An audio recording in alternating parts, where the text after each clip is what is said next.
Most of us go through life pretending that we're satisfied where we are, pretending that everything is okay, pretending that we don't have any special goals or ambitions or desires, when really deep down inside we do really want more. Find out what it is you want and go after it as if your life depends on it. Why? Because it does. It's time for you to look within yourself and decide that I'm in charge of my destiny. I'm in charge here.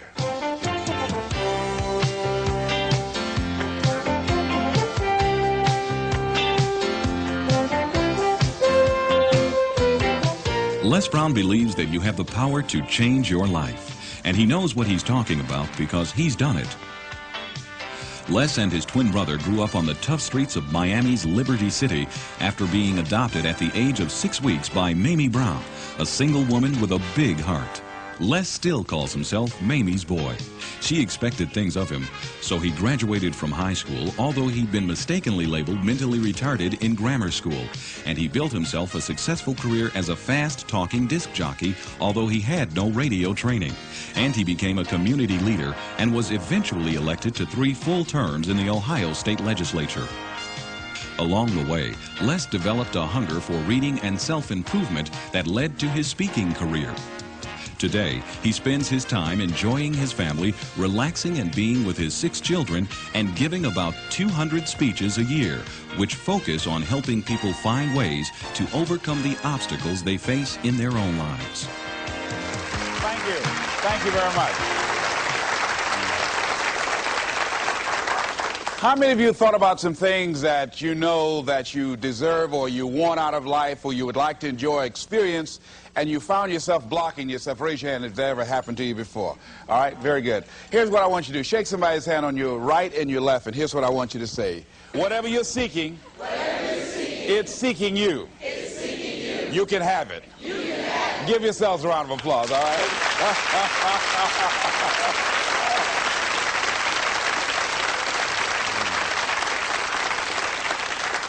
Now, the reason I brought that up is I was riding with a friend the other day, and I know this friend of mine who has been working on a job where she's been miserable for a long time. She was telling me about how she was miserable on the job and how she was so unhappy. So I said, if it's that stressful and if it's causing you that much pain, I say, why don't you just quit and do something else? And she said something that really put her in the chorus line with a lot of other people. She said, I would, but. And then I started thinking about that. I said, let me take a poll. So I started talking to other people, and I would ask them what they were doing. And I said, but is that your passion? And they would say no. I said, then what's your real passion? And they would tell me what their real passion was. Then I said, well, then why aren't you doing what you really want to do? Oh, I can do it, but. And they would continue on. So this word, but just kept on coming up. And then it also has some friends like woulda and coulda and shoulda. And one day, I'm going to have my own business. Those people who talk about one day I'm gonna. Some of y'all know some of those one day I'm gonna people. Raise your hand. Some of you get up in the morning and look in the mirror at that person. I just tease it, all right? So how is it that many times we block ourselves and we use these words almost like we're in a trance, like we're sleepwalking through life, that we find ways to cancel out our dreams? And I think that but is a dream killer, that a lot of things that we want to do, a lot of places we would like to go, a lot of things we would like to experience, and we just stop at but, and we build a case. In fact, I was reading something the other day that talked about but. It says, but is an argument for our limitations. And when we argue for our limitations, we get to keep them. See, but will cause you to procrastinate. But will cause you to hide out behind fear. But will cause you to come up with all type of excuses that you can validate your inaction and not acting on your dream. And right now, more than ever, people need to look for ways to live their dream. People need to look for ways to make it on their own. There is no such thing as job security. There's no such thing as a storm-proof or tragic-proof life. There are no guarantees today, ladies and gentlemen. The illusion is gone. There was a time when we graduated from high school, you were told, go to college and get out, and you go and work for a corporation for 30 or 40 years. They'll give you a gold watch and you'll retire. Special announcement, that day is gone. That day is gone, never to return again. So instead of people living in fear, feeling stressed out, feeling powerless, feeling like victims, I think it should be a time that we need to begin to look at ways that we can become an active force in our own lives. Look at ways when we can decide to take charge of our own destiny. Look at ways when we can decide to design a life of substance and begin to truly live our dreams. And it's time for people to decide, I'm ready to get on with my life. Shake somebody's hand on your right and left. A guy named Bob May said this, don't let nobody turn you around. Do that right quick.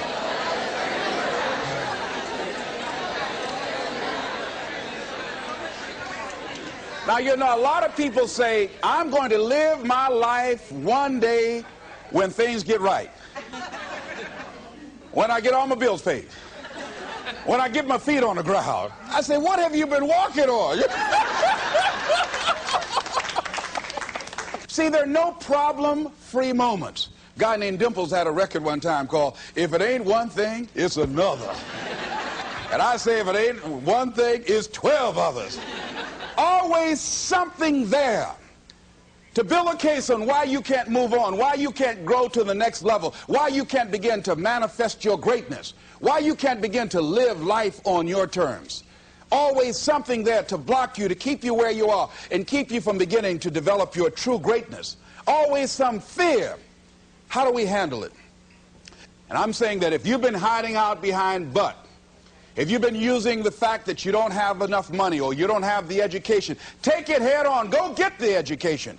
I was saying to a guy the other day who was saying, I said, how old are you? He says, 47 years old. I said, your sister tell me that you can't read. He said, that's right.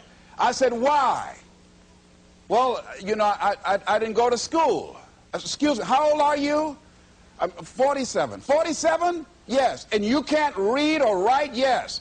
Have you ever heard of adult school, adult education? Have you decided that you should learn how to read to begin to expand your world? Why are you using that as a racket? Why don't you decide now that you're going to expand your world, that if other people can learn, you could learn too? Well, it's hard for me. Have you been and sit in a class yet? Have you signed up yet? No, I haven't. See, a lot of people say no, ladies and gentlemen, to things, and they don't even know what they're saying no to. They haven't even challenged themselves. He hasn't even gone to sit into a class and say, teach me how to read. Instead, it's been easier for him to go through life, he thinks, trying to play a whole con game, pretending he knows how to do something that he doesn't know how to do. And you know what? Most of us go through life like that. Most of us go through life pretending that we're satisfied where we are, pretending that everything is okay, pretending that we don't have any special goals or ambitions or desires, when really deep down inside we do really want more.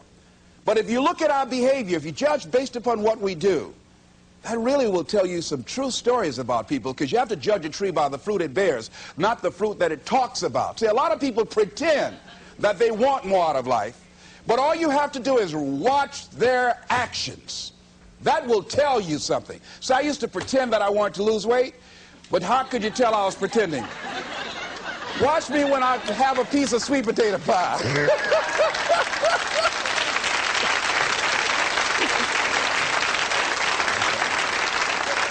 Let me get within walking distance of some peanuts, some potato chips.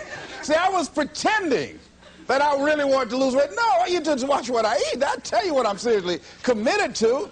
People tell you, oh yeah, one day I want to have a restaurant. See, they're pretending they want to go into business for themselves. They're not serious. How can you tell, Les? Watch their actions. Watch what they're doing. The proof is in the pudding. So if you want to do something, if you thought about something you want to do, take it head on. Decide that you're going to start looking at it, start doing research on it, start tackling it, Start becoming involved in whatever and wherever it might lead you to begin to explore the possibilities in that particular thing that you're seeking, so that you can begin to learn all you can about it. Decide that you're going to face it, that whatever shortcomings you have, that you're going to strengthen yourself there. Whatever training that's required, that you're going to go get that training, that you're going to get started right now. George Washington Carver would say, do what you can where you are with what you have and never be satisfied. S.B. Fuller used to say, and you heard Joe Dudley talk about, always strive to be more than that which you are. Yeah, don't get satisfied with yourself. Always know that wherever you are, you can enjoy more, that you deserve more. But most people, you know what they do? Most people go through life quietly and safely tiptoeing to an early grave. Find out what it is you want and go after it as if your life depends on it. Why? Because it does. People that have found their passion, people that found the things that they love, people that have found the things that they can pour their lives into, those people live longer. I was in New York and I had to do a seminar at a special church, and a guy by the name of Reverend Johnny Youngblood. And I said, how is it that you were able to build this big housing facility and got all of the various community and religious groups together to have this dwelling for 2,000 residents that were once homeless? How were you able to take on this responsibility? Wasn't it overwhelming? He said, the kind of work I do, he said, it's in me. I've got to live what's in me. And I think that's everybody's desire in life. You've got to live what's in you. Life is just too short and unpredictable. But what do we say? But there'll always be tomorrow. Oh, no. There's no guarantees you're going to show up tomorrow. There are a lot of people who were here yesterday that they're not here today. There are a lot of opportunities that were around yesterday. They're not here today.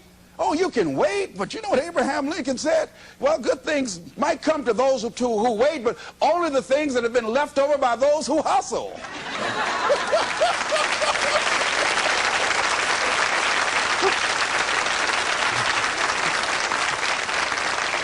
So who want to go through life picking up leftovers? You deserve much more than that. The leftovers is somebody has left you. So take it head on, begin to explore it. Here's something else. Decide to do it now. Decide whatever you want to do, that you are now going to become actively involved right now, exploring the possibilities for you. That you're going to look at it and do just a little bit of it right now. When I decided to become a speaker, I didn't just quit my job and just ran out and say, I'm a motivational speaker. No. What I did was, I decided to start looking at other people that were involved in the speaking profession. I volunteered to work with some speakers so that I could learn. Whatever you want to do, get your feet wet. Gain some experience doing some volunteer work in the area and find out whether or not this thing you want to do will fit for you. A friend of mine told me he wanted to have a restaurant. I said, have you ever operated a restaurant before? He said, no. I said, well, really, you don't even know if you want one. I said, what's your expertise? What do you bring to the table? He said, I can cook real good. I said, well, what about the management side? What about the business part of the restaurant? You're not going to be cooking all the time. Somebody's got to receive the money. Who's going to manage the personnel? He said, you got it right. You got a point there. So this guy got a job in a restaurant in the evening time on a part-time basis. After doing that for a while, he said, you know what? I think I just want to be a chef. He said after working there, people didn't show up to work. He said it's hard to find the help. People weren't responsible. The headaches, the guests were just giving him problems day in and day out. They weren't ever satisfied. He said, no, I just think I'll stick to cooking. See, you got to find out what fits for you.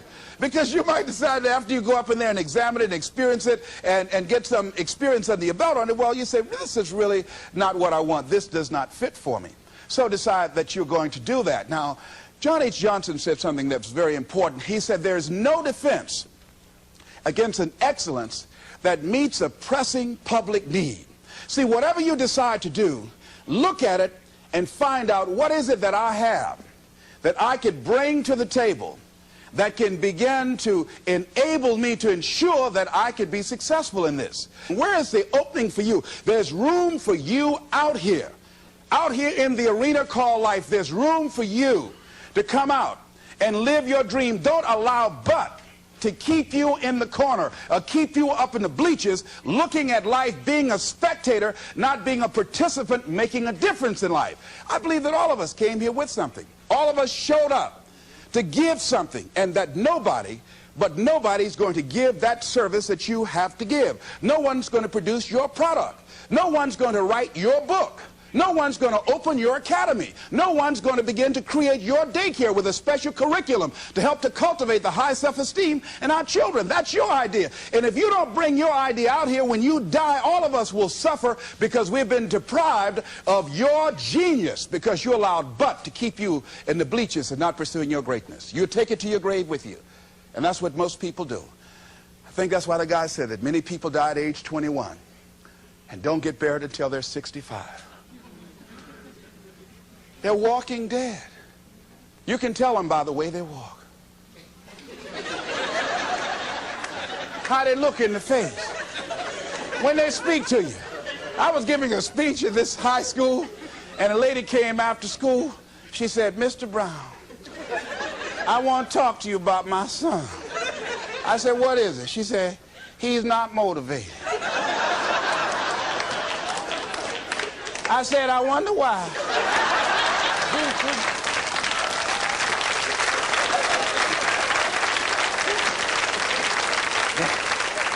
You got to have energy, ladies and gentlemen. You got to have life. If you're excited about what you're doing, even in the area of selling, you know people don't buy because of logical reasoning. People buy because of your way of feeling. People don't like to be around dead people. No, let the dead bury the dead. No, keep them away from you before they grab you and want to hold on to you. So the fact that whatever you do, you want to be excited about it. You want to have the kind of excitement that is so contagious that people want to be around you. Because whatever you're doing, whatever you talk to people about, this particular idea that you have, they're looking at you and they want to know, do you believe it? And are you the kind of person they want to be in business with? And if you're not positive, if you're not energetic, if you're not fired up about it, how can you expect anybody else to be fired up about your idea? Am I right? All right, repeat after me, please. I'm going to be fired up about my dream. I'm going to go at it with everything I got. Shake somebody's hand on your right and left and say, "You got what it takes."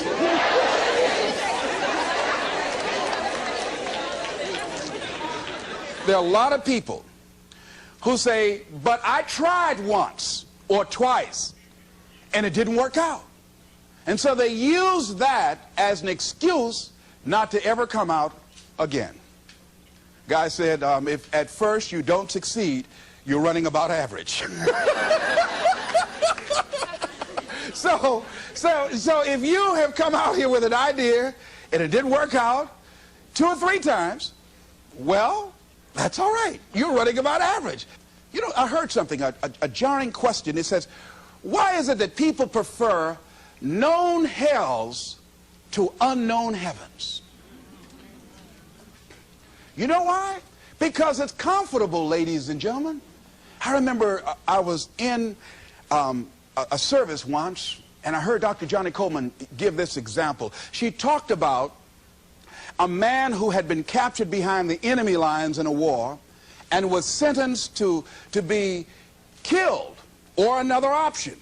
The captain said to the guy, "Listen," he said, "tomorrow morning at 6 o'clock you can face the firing squad, or you can go out this door over here." And the guy said, "What's out the door?" He said, "No one knows. All we can tell you is just unknown horrors." He thought, and the next morning he selected the firing squad. After the shots rang out, the captain's secretary said, "What's beyond that door?" And he said, "Freedom." But very few people would select to do it because it's unknown. A lot of people never do the things they want to do. A lot of people stay on jobs where they're miserable. I read an article called, "Is Your Job Making You Sick?" A lot of people, some of y'all know about that already here. So go on and say amen. It's all right.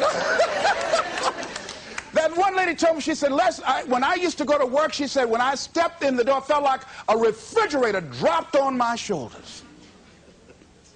How many of y'all understand that kind of feeling? They were miserable, just hated to go after 60 minutes on Sunday afternoon Or come Monday morning, my head used to throb. I just couldn't take it. Didn't want to go. Sometimes just for the heck of it, I just drive on by. Whew, I used to hate to go to work. Many of us choose an active living death. Many of us are walking dead. The walking dead. That we're not doing what we want to do. Many of us stay in relationships where we're dying together rather than growing and expanding and living together. We're miserable, but because we don't have the courage to see ourselves beyond that relationship that has turned toxic, we go through life living dead people. And you can always tell couples that have been together for a little while.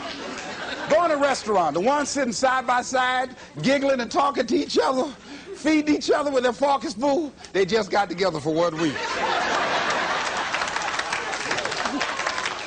You see them in the car, they're sitting all up each other, hugging and slugging. Oh, they've been together about 3 days, all right? But if you see people sitting in a restaurant, see a couple, and they're sitting in front of each other. Takes so long for this food, I wonder when they're going to hurry up. Those are the married ones.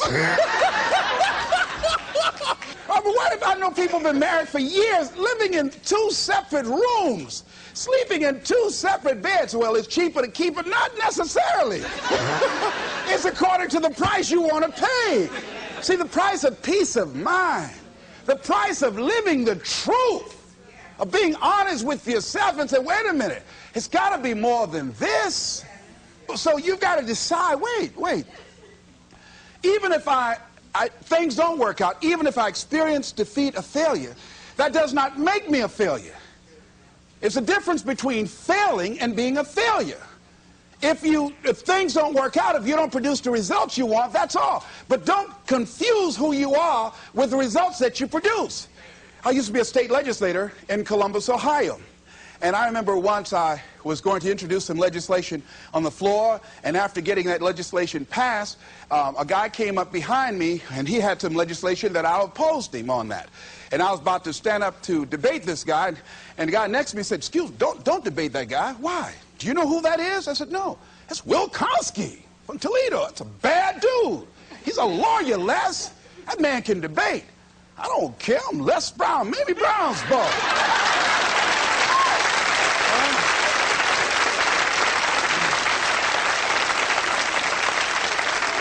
So I raised my hand, Mr. Speaker. He said, the gentleman from the 29th House District? I said, yes, sir. To tell the gentleman I'd like to take him on. Challenge him on this legislation. He said, Will Kosky said, I would more than like to, Mr. Speaker. Everybody would say, whoa. I asked him some questions. He responded. I say, I wonder why I asked that man that question. Will Kosky wore me out. I mean, I was so embarrassed, I just limped back to my room with my yes, I can attitude. However, here's what I learned. When you win, see, if I win a debate, I win because of what I know. When I lose because what I don't know. So I had to check out, what is it that I did not know? I wasn't prepared. I did not do enough research. I did not do my homework. So he handled me like he wanted to. So I came back again. I waited on some other legislation, did my homework, but he was more than able to take me out again. But pretty soon, each time it would become a little bit more difficult and a little bit more difficult. And the older guy said, would you argue in behalf of this legislation for me? I said, sure. I started volunteering to do work in the legislative committees for the older guys. I said, absolutely.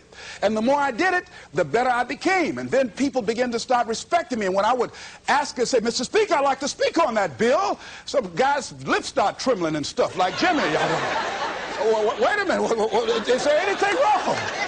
Do we have a problem here?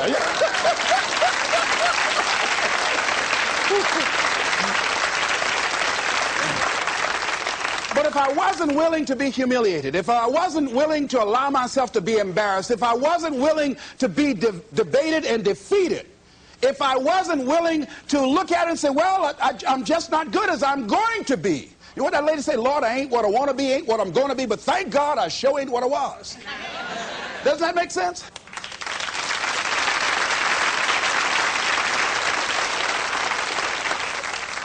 See, you want to learn all you can in life. You've got to be willing to experiment.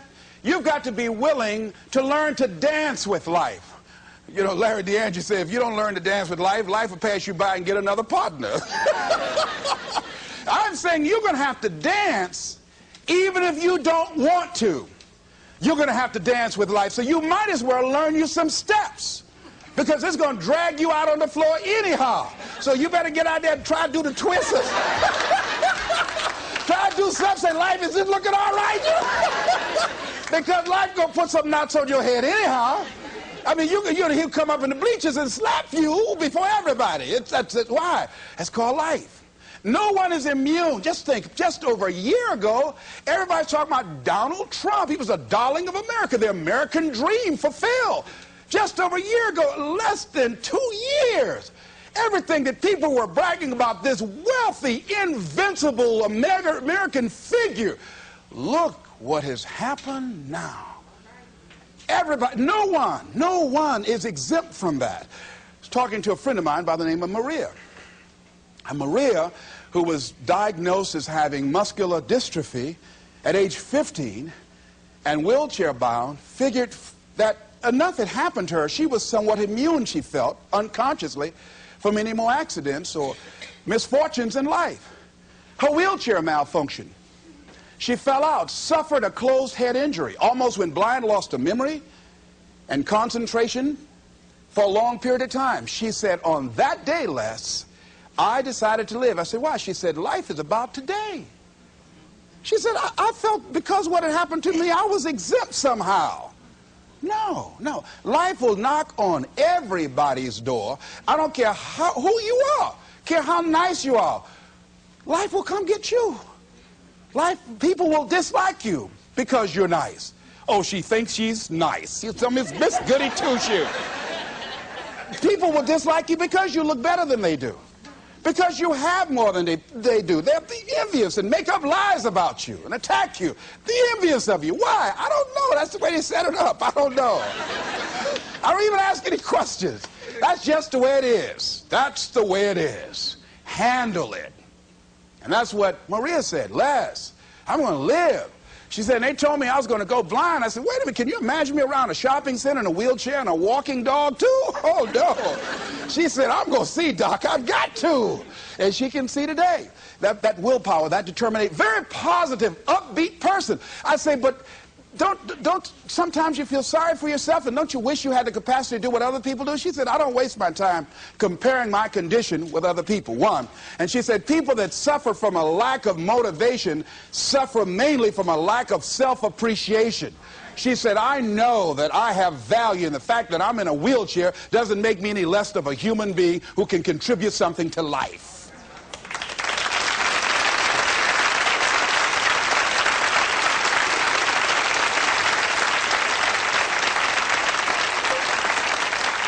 And I'm saying that all of us can begin to affirm that my life is worthwhile. Doesn't matter what I've experienced. Doesn't matter about what I don't have. Doesn't matter about what I've gone through. What's important is that where I am right now, that I live life and I experience my life fully. She said, Les, before the accident, I wasn't living 100% of my life. I said, what were you living? She said, around 20%. And I said, you know what? I said, I know what that's like. See, if you go through life holding back, and most of us do, most of us, if we ask ourselves, have we done all we can do? Most of us will have to answer, no, we haven't. We've been holding back. We have ideas that we don't act on, things we want to do. We're afraid to take chances. We go through life trying to seek security and not coming outside of our comfort zone, and we take most of our stuff with us to the grave. And I'm saying that the fact that you're still here, that you're still breathing, you've got some more work, and you owe it to yourself. You owe it to yourself. So when you get up in the morning, that you can look yourself in the face and say, hey, I'm living my life on my terms. That's important. Not to give up on your dream, not to give up on yourself. Now, are there going to be some moments when you want to give up? Yes. Will there be some moments when it's going to seem like it's impossible? The pain that you're experiencing, the disappointment that you're experiencing, that you're going to say, it's not worth it? Yes, that's going to be right there for you. It's going to be in your face, telling you to go back. You're going to start listening to the buts, and buts will have all kind of help and support from your family members and friends saying, I told you, fool.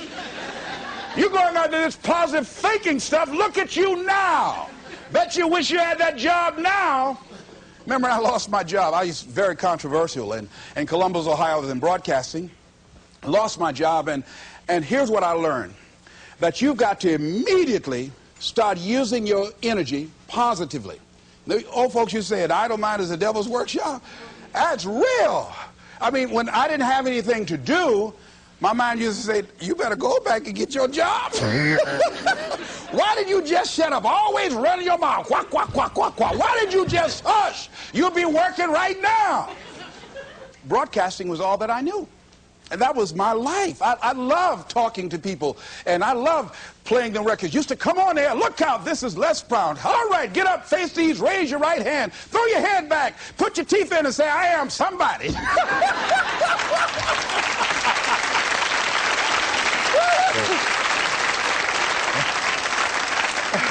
Now here's what you discover when you're real good at what you do. A lot of people will find you to be a threat.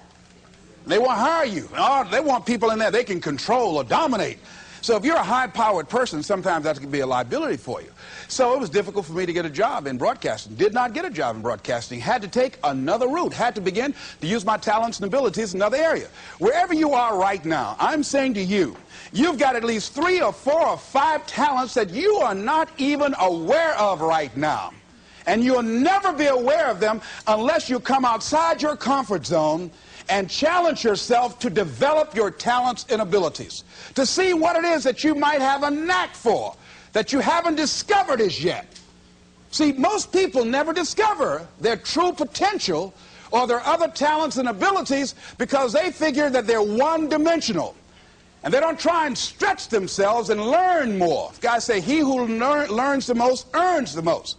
See, if you start learning more things and finding out and experimenting with your life and finding out what else fits for you, here's what you discover, that as you start working with it, and the more you do it, the more you realize other ideas coming to you, the more creative you can become.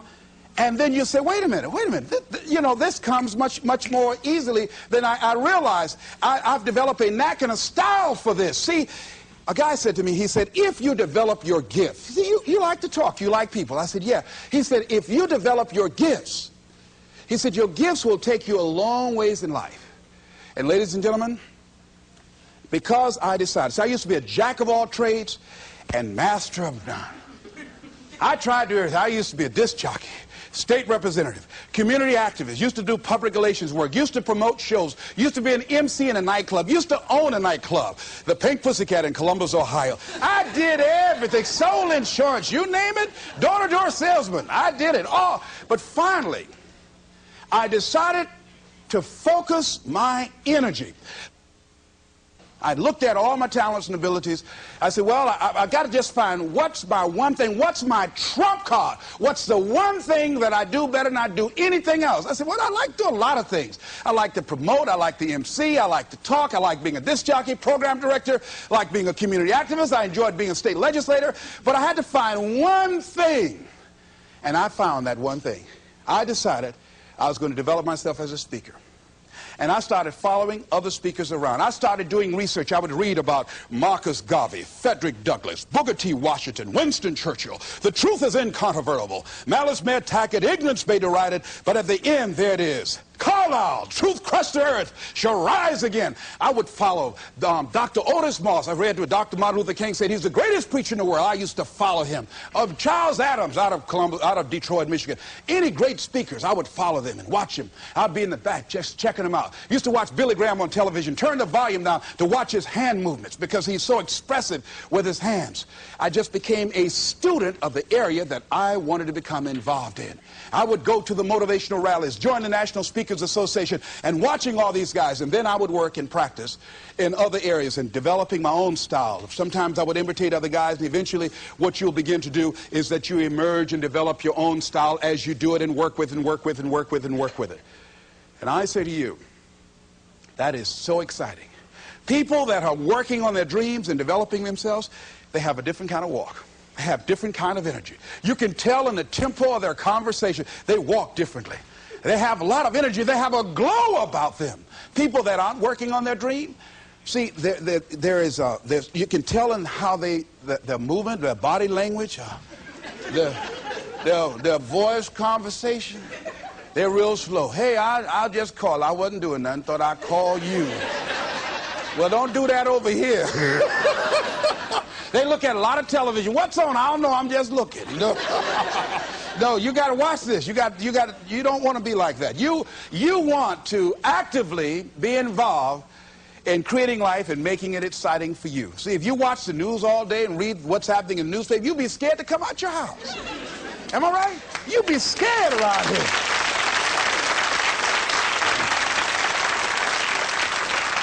See, you got to keep the little boy and the little girl alive in you. See, most people don't smile. You know that? Just smile. Just smile sometimes. You know, even if you're homely, you look good when you smile. Watch this. Isn't that something? Smile at a homely person on your right and left right quick. You know that? Now, if you look over there and they're already smiling, then you are the holy one. I'll just play it. I'm glad to be alive.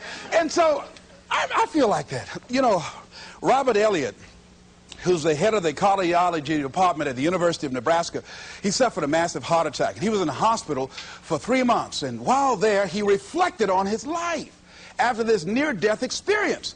Because his mother and father, both of them had no history of heart failure. Both of them lived to be over 80. And he wrote something. In order to live a long life and be happy, he said, rule number one, don't sweat the small stuff. And rule number two, it's all small stuff. Isn't that real? That's real.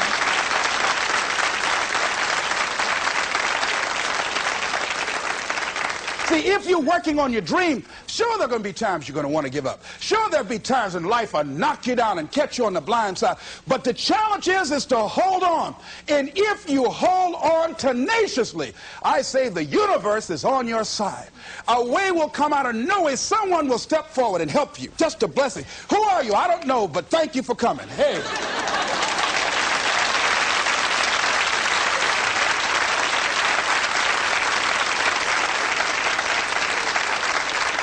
So don't allow the difficult and challenging times to demoralize you. I love to quote this guy, Charles Udall. He said, in life you will always be faced with a series of God-ordained opportunities, brilliantly disguised as problems and challenges.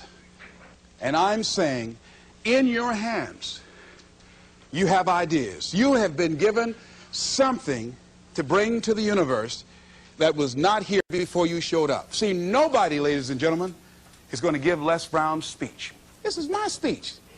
The motivator from Detroit, it's my speech. You can't take Mamie's boy.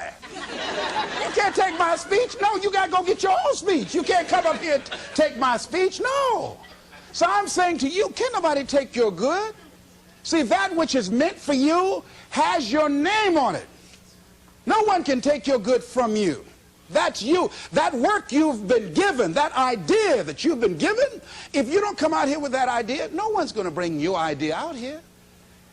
Whatever you're sitting on, whatever idea you're working on, whatever passion, you got to be like Johnny Youngblood. He said, hey, I've got to live what's in me.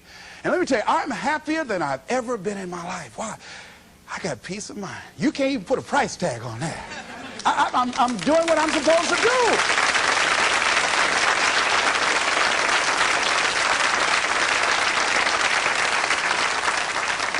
And I say to you, the universe is calling you. A young lady wrote me a letter once after hearing me speak in Detroit, and I had just finished working with some kids, and it really was a short letter.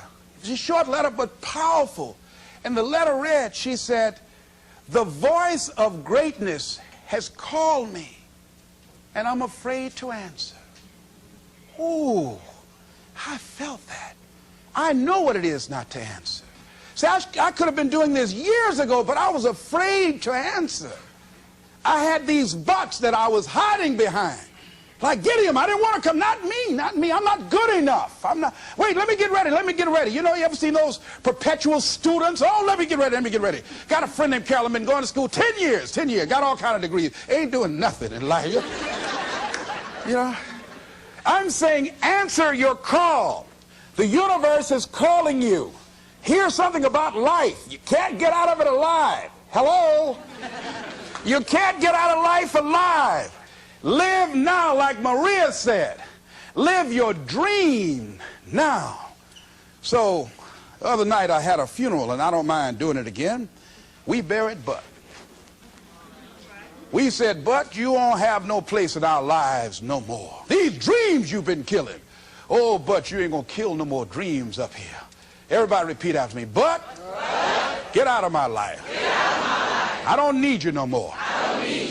Don't come back here. Shake somebody's hand on your right and left and say, keep him away. Keep him away.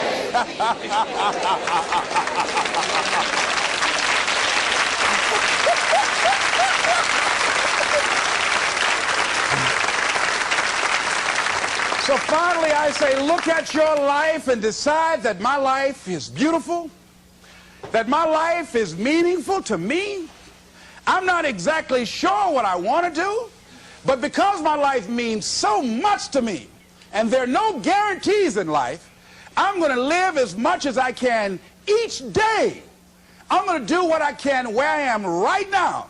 And whatever I shared with you, I read a book called It Works If You Work It. That's what Johnny Coleman said. See, if you don't decide to act on your dream, if you don't decide to make a decision to live your life, if you don't decide to step into your fears, if you don't decide to say yes to your life, it will never work for you. The time for just wishing is past. Time for doing, that's the time right now. Time for acting on your dream, holding on courageously, as Winston Churchill said, and not lose enthusiasm. Time to face yourself and talk to yourself in the mirror. Time to look around and become creative and see what need or service that you can provide with high standards so that people will talk about you being a master at what you do because of the commitment of pride and excellence and high standards that you've set for yourself. It's time for you to look within yourself and decide that I'm in charge of my destiny. I'm in charge here. And I'm not going to allow anybody to turn me around. I am determined that I'm going to make it. And here's something, ladies and gentlemen. When you make it important, it's not a preference. It's not negotiable. It's a must. And when you decide, I'm going to do it, regardless of the opposition, regardless of the difficulties, I'm going to make this happen because it's important to me. I'm saying the universe will yield to you, and life will never be the same again. Live your dream. This is Mrs. Mamie Brown's baby boy, Leslie Calvin Brown, saying it's been a plumb pleasing pleasure as well as a privilege. Thank you all here. Thank you very much.